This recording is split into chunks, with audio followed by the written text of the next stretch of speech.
know if a particular spiritual practice is for you or not?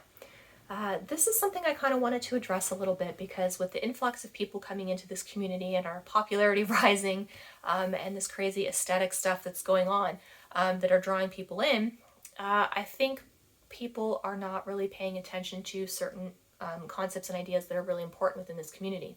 And one of those is how to know when a practice is kind of for you or not for you. The area that I see this popping up a lot in is when people get here, I think they're just kind of like that beautiful, like that starry-eyed, oh my god, this is beautiful, it's amazing, I love this. I can, be a psychic, I can read cards, I can be a healer, I can do all of these things. And, while there are a lot of opportunities open to people, areas of study, while there are a lot of gifts that you will develop and figure out what yours are, I think people kind of have a preset idea or expectation of what this looks like. And they also have kind of an idea of what they want their practice or their spirituality to look like. And I'm here to tell you that you don't really always get that choice. You sort of just get what you get. And, the universe knows better than you. And so take it and run with it because you're supposed to have what you get, and your gifts, right? You're supposed to have that. I think sometimes we feel like we want something cooler or more interesting, and we feel disappointed when that's not the path that we're being directed on. So I think acceptance and trusting the universe are a really big factor in what's going to help get you over this hump if this is something you're experiencing. The other thing we want to talk about is kind of how you know what you should and shouldn't be studying. And that goes back to this kind of what I like to call like the cool factor of spirituality, the aesthetic, the status that, when you throw a name or a word out there, that people look at you a certain way because you title yourself as that. One of the things I see a lot is that people here are really drawn towards indigenous cultures. And I think that's for a lot of different reasons. I am definitely drawn to that too because I connect more with like the earth and the rhythm and the cycles of nature more so than I do a lot of other things. I think all human beings connect to that in a certain way, even though that's come up in different types of practices and spirituality throughout the years, not just the indigenous culture. But I think people are drawn to that a lot because there is a lot of power in that, in those communities. The people that practice that know there is a lot of power in that. And there's also an air of mystery too, because a lot of that stuff is not just stuff that's out there that's shown to you. And I think a lot of people like uncovering mysteries. It's sort of like if someone says, oh, I know a secret, I'm not going to tell you, then they all of a sudden immediately cannot stop thinking about anything else but what that secret is that they don't know.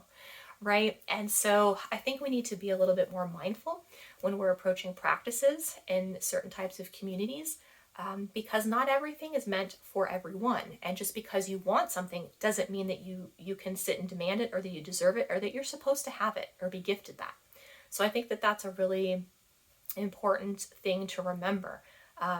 Even though you do connect to that in a certain way, it might be that you have to form your own practice of that, right?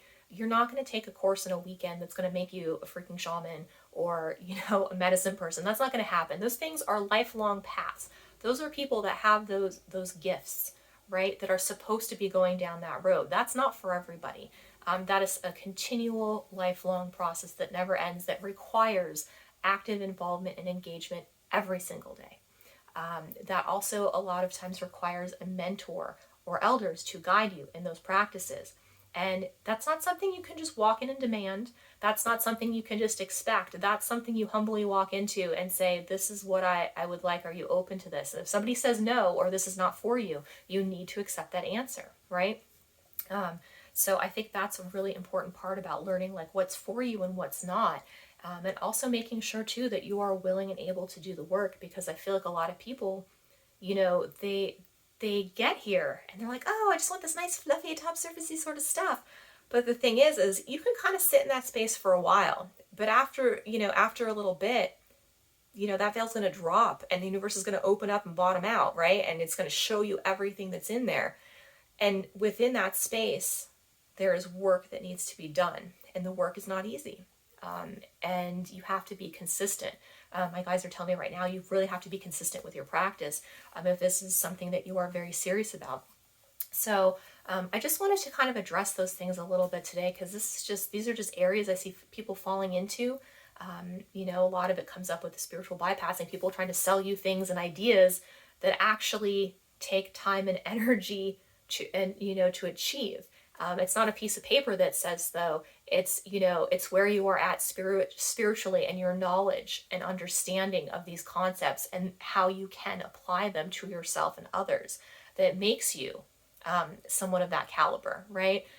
It's not like a 6-week class in the Poconos or something. That's not going to happen. So just make sure that when you are, interested in something, I don't want to discourage you from that, but I definitely want you to know where the line is between what is for you and what is not for you, and the proper steps. I keep hearing too, like it's really about permission, about asking permission to be in those spaces, and listening, and having respect for the answer you're given.